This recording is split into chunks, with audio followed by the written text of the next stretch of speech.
Hey there and welcome back to another video. In this video we're going to go over the best tips and tricks for your new iPad Pro 2021. Without further ado, let's begin with the video now.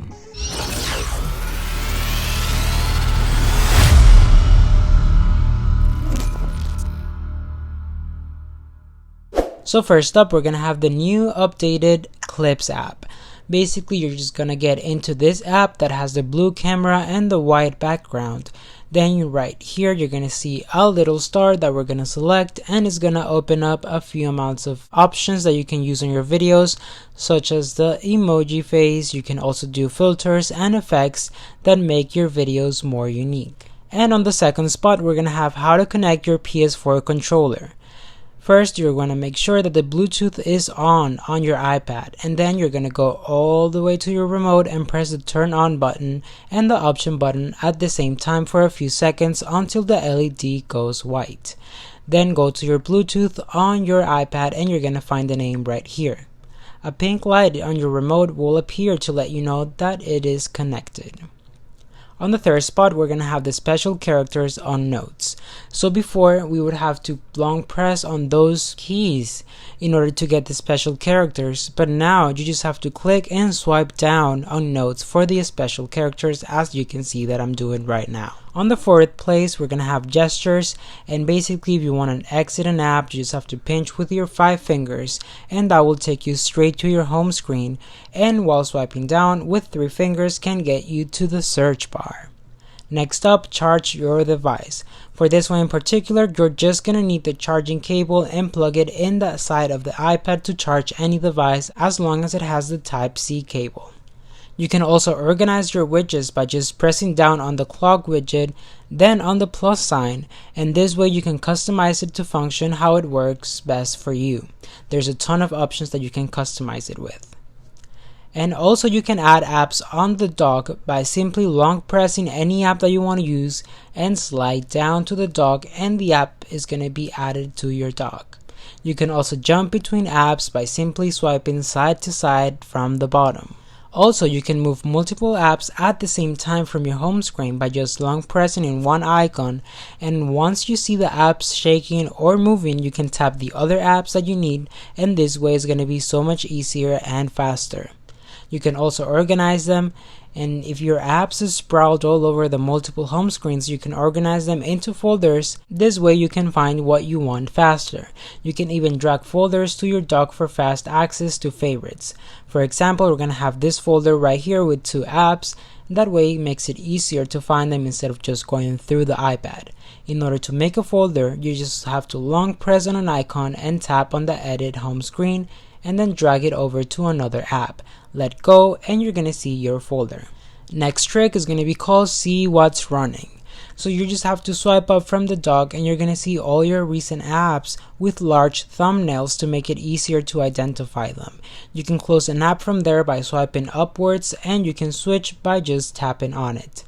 You can also get complete control by swiping down from the top right of the home screen to show your control center, which has shortcuts for everyday tasks such as adjusting the brightness and volume, turning Bluetooth on and off, and locking the screen orientation, and so on and so forth. If you have smart home devices, you can also control them here, and this control center is also customizable. You just have to go to settings, control center, and then add or remove controls. You can also use the secret trackpad. If you touch the on-screen keyboard with 2 fingers in an app such as Mail or Notes, it becomes a trackpad. As your fingers move, so does the cursor, and is a real boon for editing documents. You can also say no to notifications.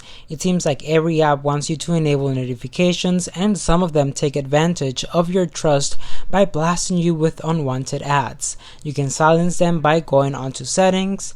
Then we're going to head to notifications, and right here we can customize app notifications and silence specific apps. Now I'm going to show you how to discover your energy hogs.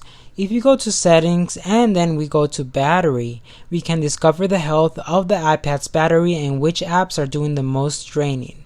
In the screenshot, we are not going to see a lot of apps just because this iPad is brand new, but if you have a long time using it, you're going to see a bunch of different apps that are going to be occupying a big percentage of your battery life. This app list can help you identify apps that may be too demanding or apps that are running in the background that you didn't know about. Now, I'm going to show you how to use text shortcuts. If you tend to use the same blocks of text again and again, you can set them up as text replacement items in settings. So we're just going to go on settings, then we head to general, keyboards, and this is going to enable you to create shortcuts. For example, we've got a dot followed by no, just to automate the replies on your device. You can also use emoji by just tap on the smiley face at the bottom left or your iPad's on-screen keyboard.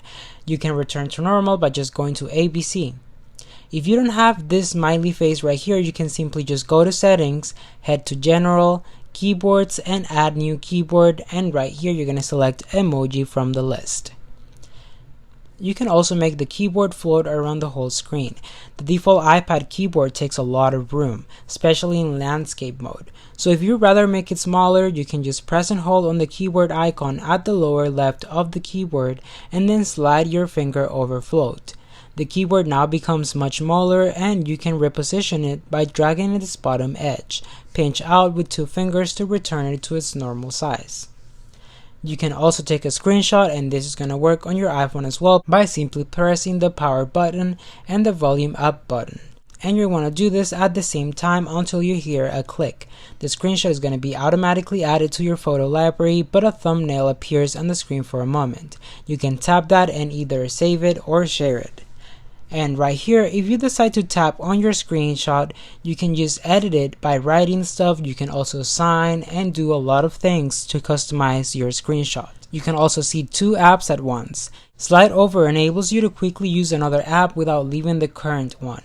Your iPad remembers which app you use in this mode for faster switching. Just open the first app and then slide up from the button to show the dock. And it's just as simple as that. You can also use 2 apps at once in split view, and this way you can work in 2 apps side by side. So for example, you might have Pages sitting next to Safari as you research and write. But instead of dragging the second app over the first, just drag it from the dock to the very right hand edge of the screen. When you let go, you should see your apps running side by side. You can also control what apps do in the dark. Some apps like to do things in the background which can be useful. For example, it's handy to have your newspaper ready to read when you turn on your iPad in the morning, or to have the current weather forecast in your widget. But background refresh could also mean apps use bandwidth and battery for no good reason, which isn't ideal if you're on a cellular connection.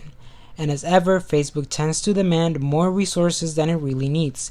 You can control which apps can use background refresh by going to Settings, General, and Background App Refresh. You can also change the Share menu. The Share button in apps is a brilliant thing. We all use it because it allows you to send data to printers, email, and other apps. The way you can customize it. Basically, if you tap on it, you can scroll right and choose more.